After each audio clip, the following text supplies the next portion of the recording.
ఉన్నటువంటి వ్యక్తులు. రైట్ సురేంద్ర బాబు గారు, ఒక్క నిమిషం మీరు లైన్లో ఉండండి. మనతో పాటు రిటైర్డ్ పోలీస్ ఆఫీసర్ జాయిన్ అవుతున్నారు. నమస్తే అండి.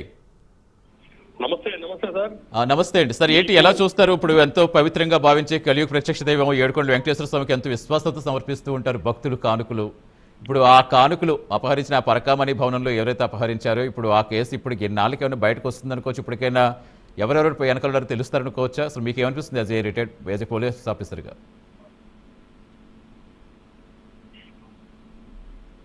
సార్ వినిపిస్తోందా?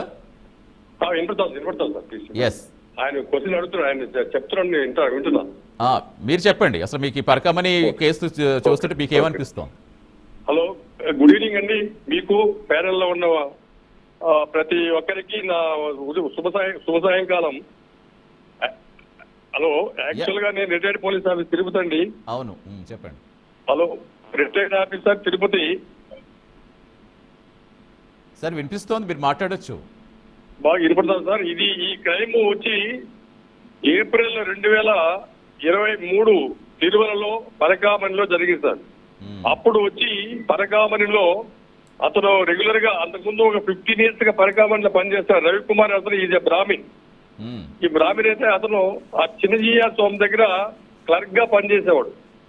అతను అండగా చూసుకొని దాదాపు ఒక ఇంచుమించు కొంత 5-6 years దాకా ఆయన ఇదే పని, ఏదైతే ఇంపార్టెంట్ వాల్యుబుల్ ఈ డైమండ్స్ ఇవి ఉంటే ఆయన మర్మాంగంలో పెట్టుకొని బయటకు వచ్చేసేవాడు.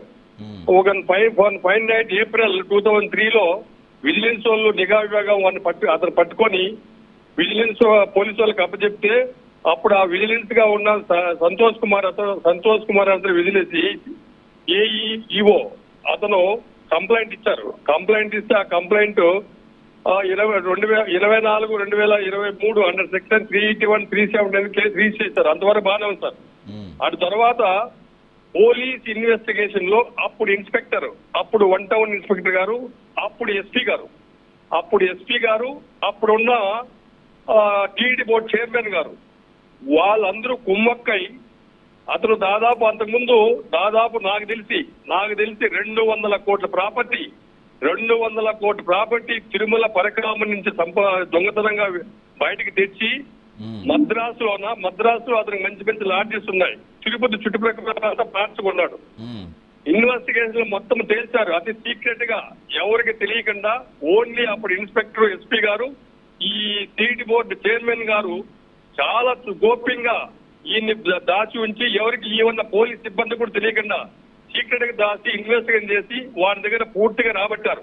రాబట్టిన తర్వాత ఈ డబ్బు ఏం చేయాలని వాళ్ళు ఒక పన్నాగం పన్ని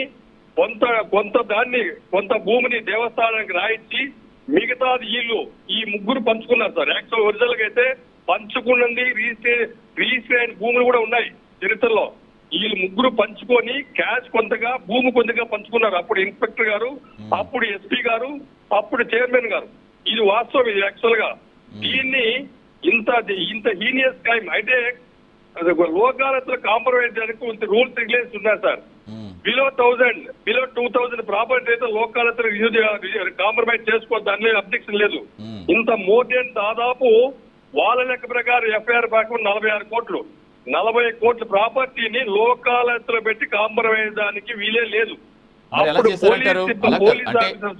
ఇతని బలవంతం చెప్పించి కోర్టులో పెట్టి లోకాలతో కాంప్రమైజ్ చేయించారు. అది చాలా తప్పు సార్. ఇది ఆయనకు మనకు ఈ తిరుపతికే కాదు ప్రపంచ దేశాలకు చాలా హేయమైన చర్య. తిరుమల దేవస్థానం భక్తులు వేసిన ఈ కానుకలను ఈ రవికుమార్ అనే అతను దొంగిలి తన సొంత ప్రాపర్టీని ఏర్పరచుకుని అతను తిరుపతిలో అతనికి ఒక దేవలోకం లాగా ఒక బిల్డింగ్ ఉంది సార్. తిరుపతిలో ఈ బైపాస్ రోడ్డు దేవలోకం లాగా ఒక బిల్డింగ్ ఉంది. ఆ బిల్డింగ్ కట్టాడు. దాన్ని కూడా నాకు తెలిసి పొలిటిక్స్ ఆక్యుపై చేసుకుని ఇప్పటికీ ఆ రవికుమార్ అతను బతికిరాడా లేదా ఎవరికి తెలియదు సార్. అతను వేరే నాట్ నోన్. అయితే మీరు అర్థం చేసుకోండి, అతను ఎక్కడున్నాడు కూడా ఎవరికి తెలియదు. ఇన్వెస్టిగేట్ చేసి కూడా రవికుమార్ ఆ విధంగా చేశారు. అది ఓన్లీ అప్పుడున్న బోర్డు చైర్మన్ గారు, అప్పుడున్న పోలీసులకే ఈ విజిలెన్స్ సతీష్ కుమార్ ని కూడా భయపెట్టి లోకాలతో కేసు కాంప్రమైజ్ చేశారు సార్.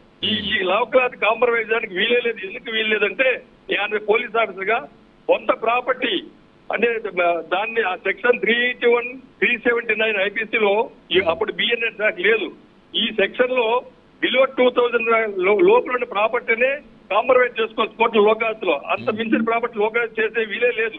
అలాంటి కేసులు వీళ్ళు తప్పుదోవ పట్టించి దేవస్థానానికి కొంత రాపిచ్చి వీళ్ళు కొంత రాసుకొని ఆ కేసు చాలా తారుమారు చేసి ఈ దేవస్థానానికి చాలా అన్యాయం చేస్తారు. తిరుమల దేవస్థానానికి ఆ భక్తులకు కూడా అన్యాయం చేశారని ఖచ్చితంగా చెప్పగలను సార్. ఇది చాలా ఇప్పుడు ప్రపంచవ్యాప్తంగా పేరెన్నికన్న క్షేత్రం ప్రతిదీ పిన్ టు పిన్ మనం అక్కడ ఇప్పుడు సిబిసిఐడి చేస్తే ఇప్పుడు జగన్మోహన్ రెడ్డి కేసు 12 ఏళ్ల నుంచి జరుగుతా ఉంది.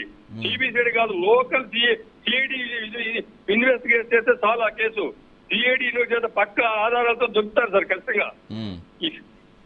అంటే సాధు పరిషత్ సంస్థలు లాంటివి ముందుకు వచ్చాయి. ఇప్పుడు మీలాంటి వాళ్ళు ఇప్పుడు చాలా చెప్తున్నారు, ఇప్పుడు ఎవరెవరు ఉన్నారు, ఎక్కడెక్కడ కొన్నారు, ప్రతిదీ ఆధారాలు సహా రిజిస్ట్రేషన్ సహా ఉన్నారు. మరి అలాంటి విషయాలు చెప్తే వాళ్ళకి హెల్ప్ఫుల్ అవుతుంది కదా సార్. అంటే ఇప్పుడు ప్రధానంగా ఎందుకు ఎవరైనా భయపడుతున్నారనుకోవాలా చెప్పడానికి ఎవరికైనా?